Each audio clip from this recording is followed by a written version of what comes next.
Greetings, members one and all of the Salivation Nation. Is it time to give up on silver? Let's explore.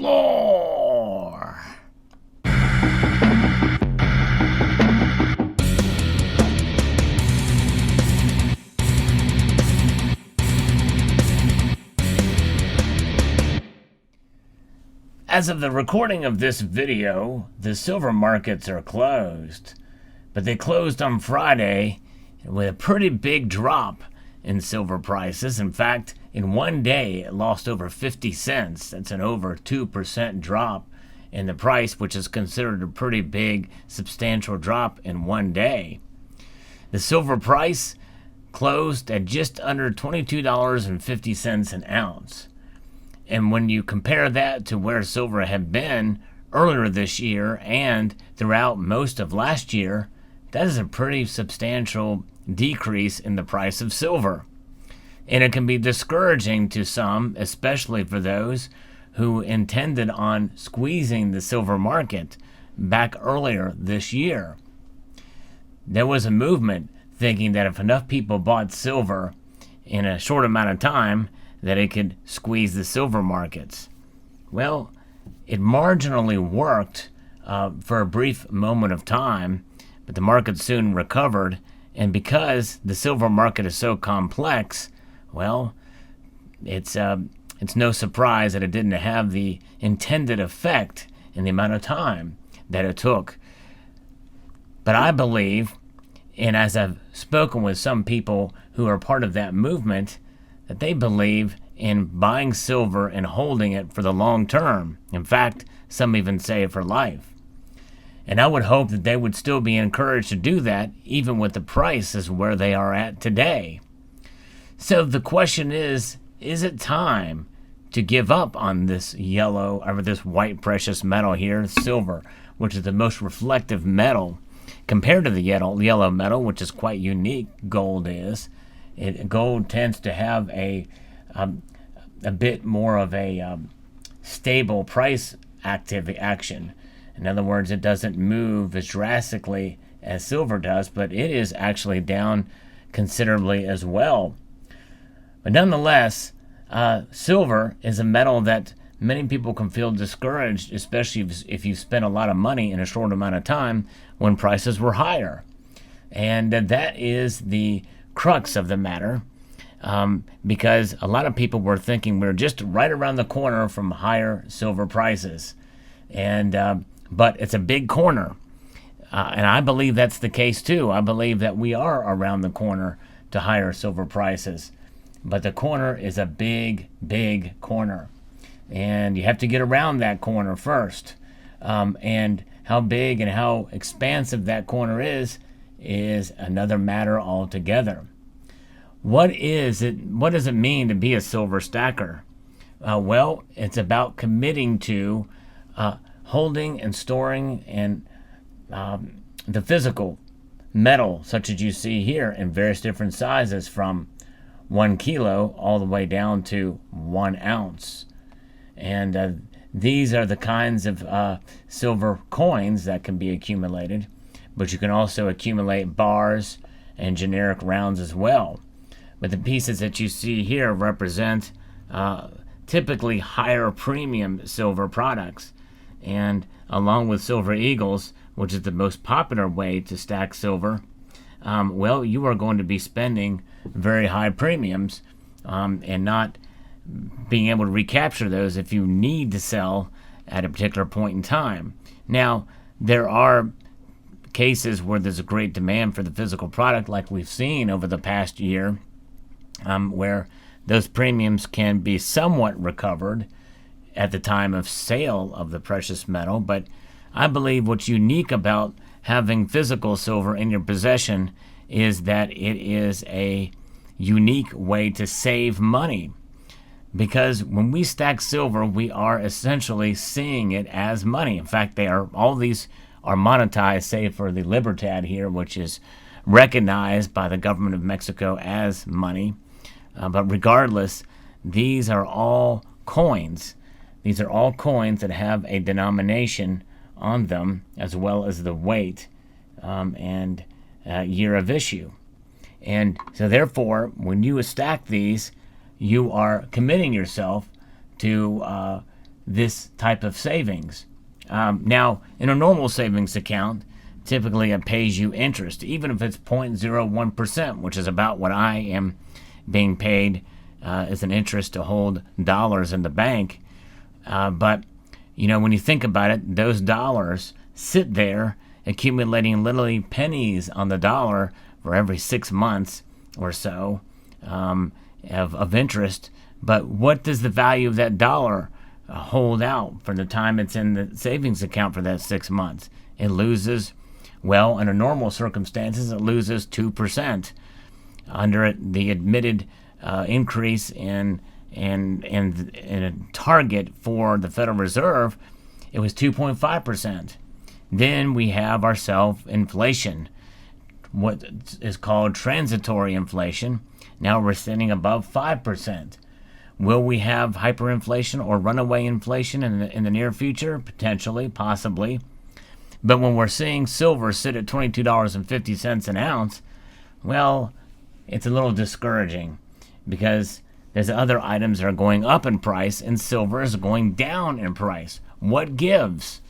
Well, people are looking to see what the Fed is going to do, and they're thinking that the Fed is going to taper.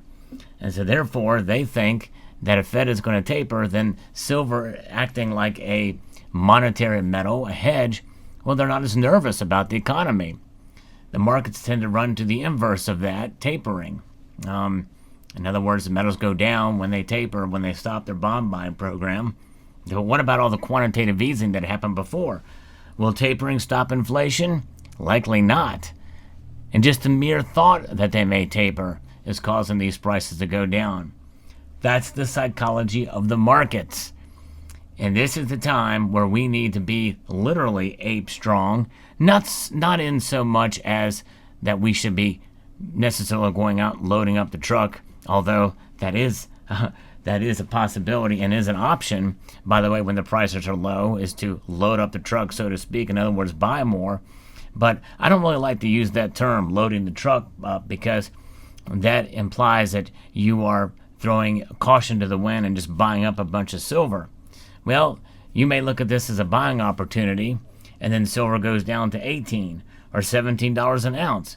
And there are some very smart people in this space that have predicted that we could see prices fall even further.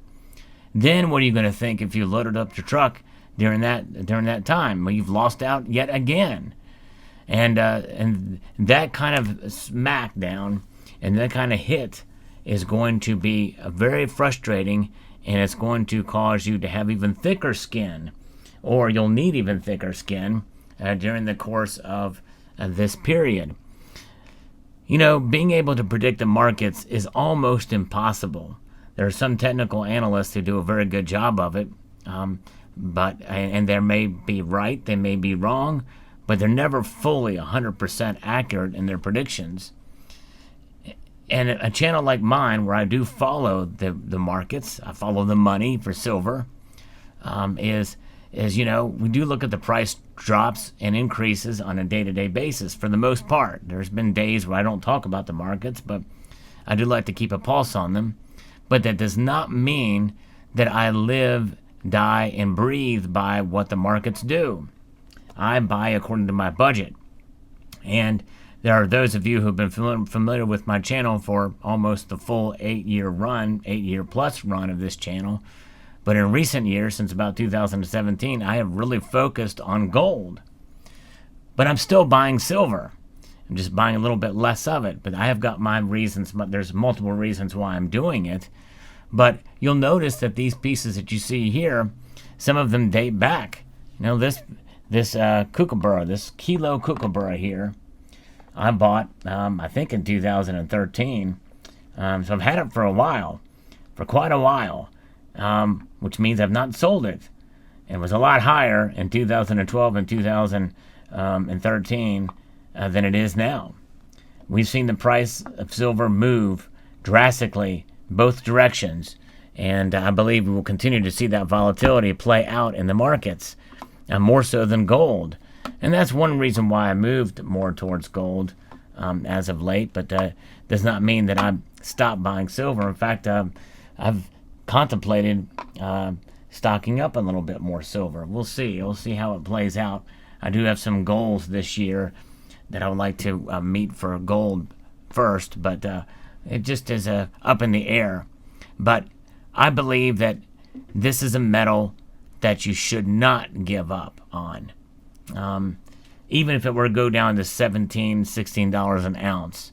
And why should you not give up on the metal? Well, because you're not only losing if you sell.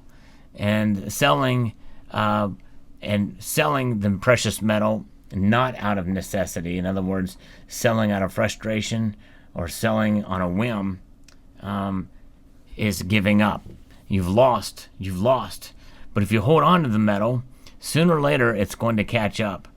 It's going to adjust for inflation, and that's what it's about during the course of a longer span of time. How long is that span?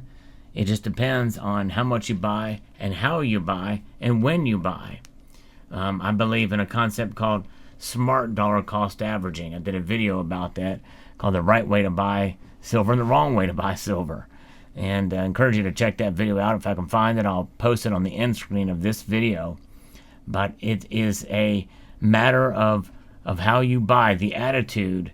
And I talked about this in a prior video too. The attitude that silver never increases in value. It maintains its value, regardless of the movement of price. Whereas the dollar, it will maintain the same price, but it loses value. If you understand that concept, especially as played out over a long course of time, then I think you'll feel much better about your silver holdings. And not to mention that part of the reason why I pulled this stock of silver out to do this video is because it's just dang pretty. It's a good looking metal. It's the most reflective metal, and it can be finished in various different forms, different frosting, different designs, different patterns, etchings, to really provide a beautiful piece of art in disc form or bar form or what have you. The look and the feel of silver is unmatched to any other metal out there, and I would encourage you to hold fast, to be strong, and to be smart when buying silver.